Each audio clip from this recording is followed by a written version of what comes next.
Hello students, today we are going to begin our next topic in chapter 1 in Indian economy. Yesterday's video, in the first video of Indian economy, first chapter, we saw what is colonial rule, what do you mean by stagnant economy, all these things we saw in yesterday's video, as well as also I taught you the features of Indian economy before our colonial rule. Means colonial rule के पहले हमारी economy कैसी थी. So in today's video we are going to begin with the agricultural sector.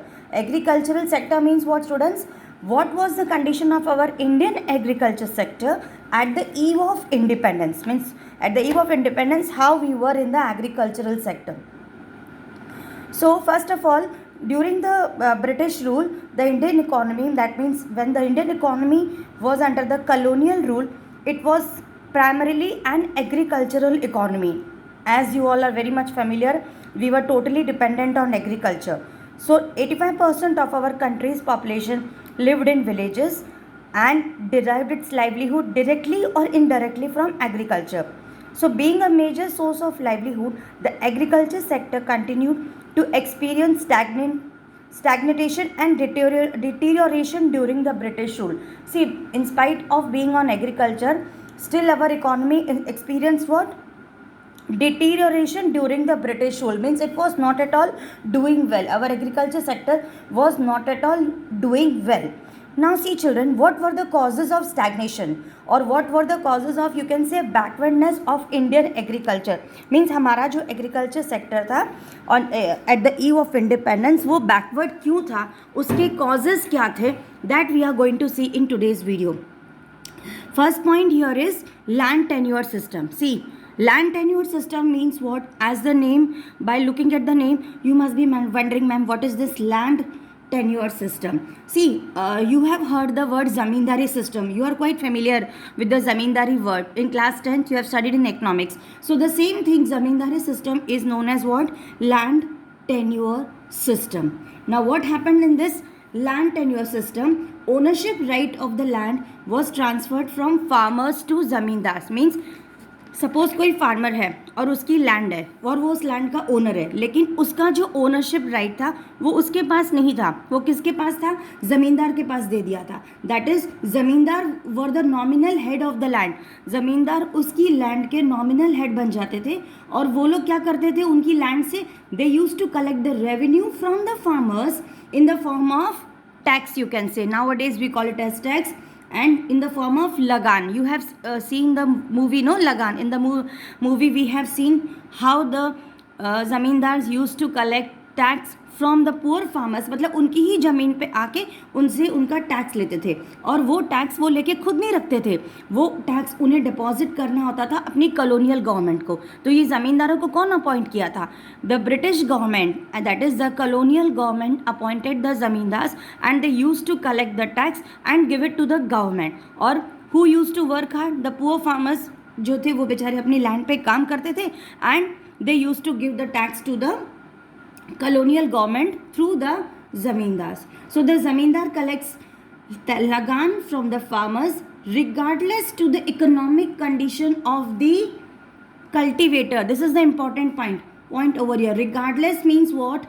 उस farmer की economic condition कैसी है, उसके फार्म पे, उसकी जो फार्मिंग वाली लैंड है, whether he has got any crops और not, that is not the situation. He has to pay the lagaan. अगर उसकी प्रोडक्टिविटी अच्छी हुई हो या उसकी प्रोडक्टिविटी खराब हुई हो, he has to definitely pay the. That is why it is written that regardless to the economic condition of the cultivator. The zamindar and the colonial government took no initiative to improve or to strengthen the condition of the agriculture. See, today, in today's world, even we are paying taxes to the government. Whatever we are earning, आज हम लोग जितना भी कमाते हैं, हम लोग हमारे इनकम का 20% और 30% whatever we are paying tax to the government, right?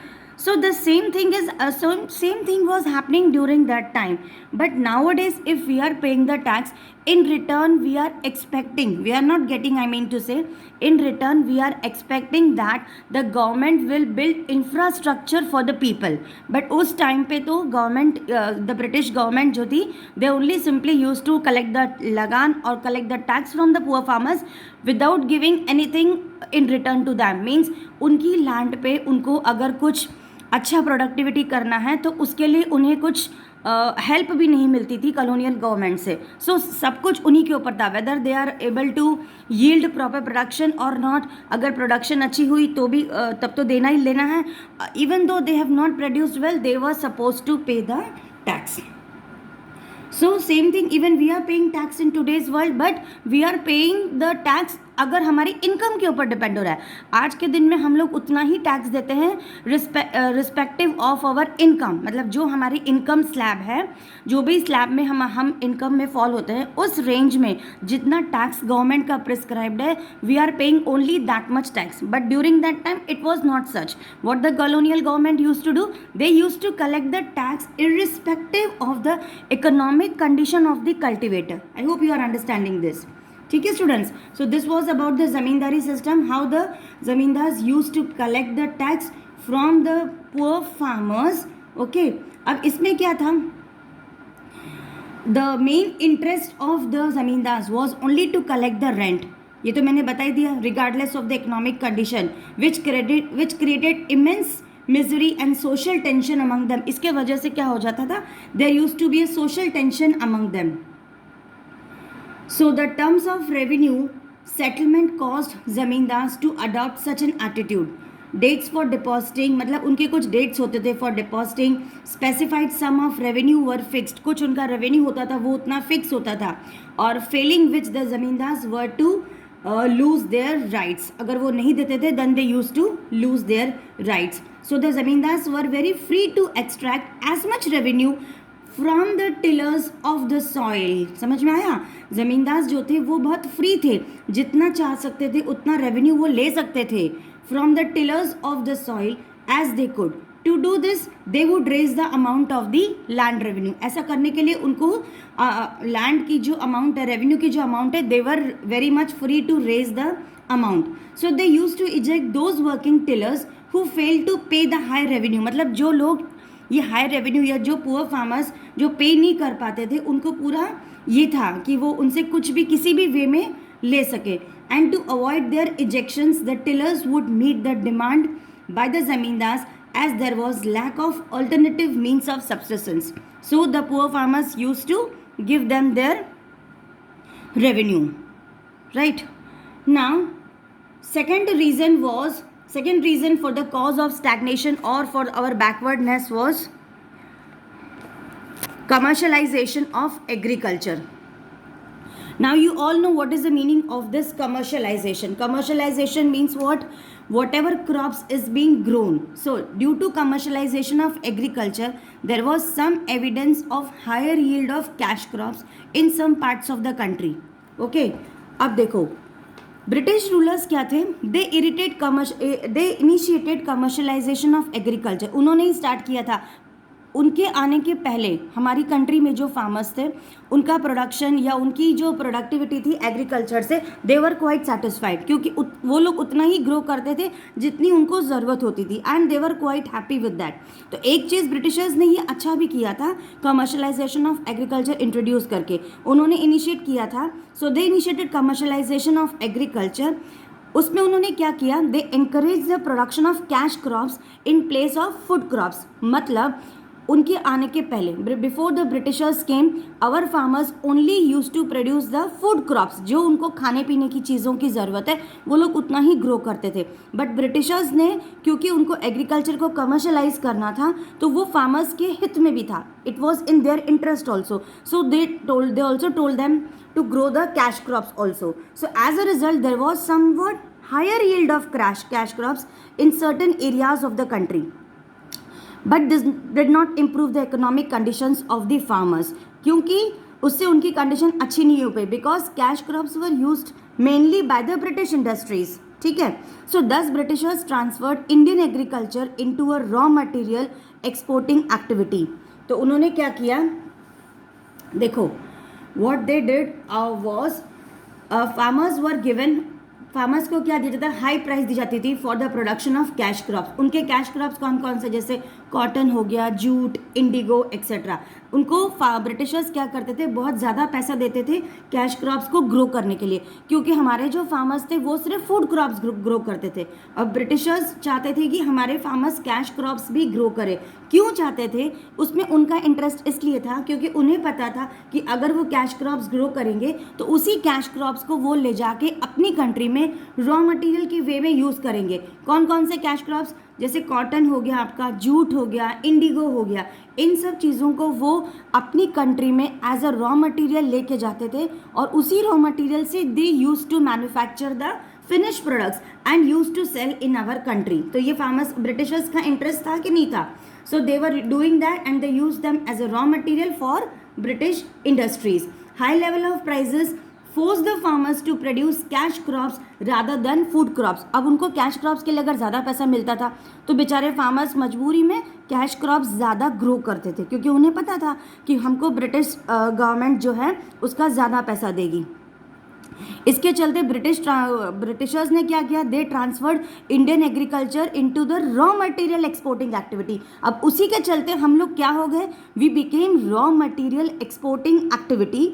So because of this reduction in the production of food crops and lack of proper policy, इसके चलते फूड क्रॉप्स में डेफिनेटली रिडक्शन हो ही गया, ठीक है, and lack of proper policies, the country had to suffer from frequent occurrence of famines. इसके चलते हमारी कंट्री में बहुत ज़्यादा फ्रीक्वेंटली फेमाइंस आने लग गए। आ गया सबको समझ में? Next point was what, high degree of uncertainty.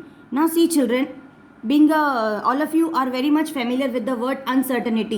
In class 11th also we have studied the meaning of uncertainty in business studies. Now see, during the colonial period the main source of irrigation was what, rainfall. जो भी source of water होता था हमारे irrigation के लिए वो क्या था, it was rainfall, which results in high level of uncertainty. क्योंकि जो फार्मर्स थे वो बेचारे सिर्फ बारिश के ऊपर डिपेंड होते थे। अगर बारिश हुई तो अच्छे क्रॉप्स होंगे, अगर बारिश नहीं हुई तो कोई प्रोडक्शन उनका कोई हो नहीं पाता था। उसके चलते बहुत ज़्यादा उनकी प्रोडक्शन जो थी अनसर्टन थी। That is good rainfall implied good output, whereas poor rainfall will result in low level of output. अगर बारिश अच्छी हुई तो they use to get good crops, but if there is poor rainfall then nothing use to come into their this thing activity. So everything was dependent on they were depend on the rainfall. Now next is partition of the country. See students, partition of the country had also adversely affected India's agriculture production. It not only created the problems of shortage of raw materials and food crisis in the country, but also resulted in loss of market for finished product.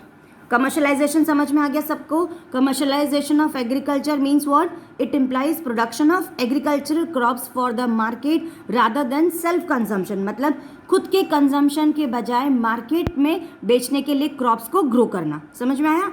Subsistence farming means what, in ऐसी farming जहाँ पर crops are produced to meet the basic needs of the family. Subsistence farming का मतलब ये होता है कि जहाँ पे हमारी फैमिली के नीड्स को फर्स्ट प्रेफरेंस दिया जाए, with little surplus for marketing. जो बचता है बस बहुत कम देना है मार्केट के पर्पस, मतलब सेल करने के लिए, पूरा basically only which will be used for the family.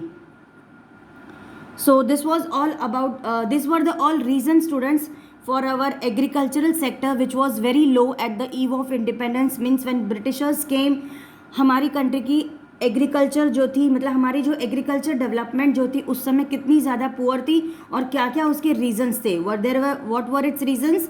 It's reasons were low level of our land tenure system, because of the land tenure system, that is zamindari system, then commercialization of agriculture, then low level of productivity. ये भी बहुत important point है। देखो low level of productivity का मतलब क्या होता है? See, प्रोडक्टिविटी सबको पता है, it refers to the output per hectare of land. मतलब पर हेक्टर ऑफ लैंड में कौन कितना प्रोड्यूस कर सकता है। तो देखो अगर कोई इंसान अपनी लैंड में 10 kg प्रोडक्शन कर सकता है, ठीक है, on the other hand some people उसी पर्टिकुलर लैंड में 100 kgs प्रोड्यूस कर सकता है. कैसे प्रोड्यूस कर सकता है? देखो, during the colonial period the productivity of Indian agriculture was very very low. क्यों लो था? कॉलोनियल पीरियड के समय हमारी प्रोडक्टिविटी लो क्यों थी? First reason, lack of irrigation facility. हमारे पास कोई इरिगेशन की फैसिलिटी नहीं थी. इरिगेशन मतलब पानी की सप्लाई, सबको पता होगा. Then low level of technology. हमारे पास कोई एडवांस टेक्नोलॉजी नहीं थी, क्योंकि हम लोग बस ग्रो कितना करते थे? फूड क्रॉप्स ग्रो करते थे, और जो हमारे कंजम्पशन के लिए जितना रिक्वायर्ड है, मतलब हमारे जो फार्मर्स थे were not having heavy tractors, they were not having very good quality of fertilizers and pesticides. They were not using that, क्योंकि उनको लगता था कि इन सब को यूज़ करने से हमारे जो क्रॉप्स है वो ख़राब हो जाएंगे. तो वो जो थे ना हाई टेक्नोलॉजी, मतलब अभी आज के ज़माने में जितना हमारा एग्रीकल्चर सेक्टर डेवलप हो गया है, ये सारी टेक्नोलॉजी उस ज़माने में उनके पास नहीं थी और उन्हें नहीं चाहिए थे. They did not want also, because they thought कि हम कम ग्रो करेंगे लेकिन we will grow only for our self consumption. आज के लिए, आज के ज़माने में ऐसा नहीं है. Now the farmers have to grow for theirselves plus they have to grow for us. Means उन्हें हमारे लिए भी ग्रो करना है. They need to commercialise their products, then only they are going to earn some money. So second point is low level of technology. Then third is negligence use of fertilizers. They never used any sort of fertilizers because they didn't want that their crop should get spoiled because of these fertilizers. Then high degree of uncertainty. So these are some of the points, or you can say these are some of the causes which were responsible for our stagnant economy at the eve of independence. समझ में आया सबको? So during the colonial period, the main source of irrigation was what?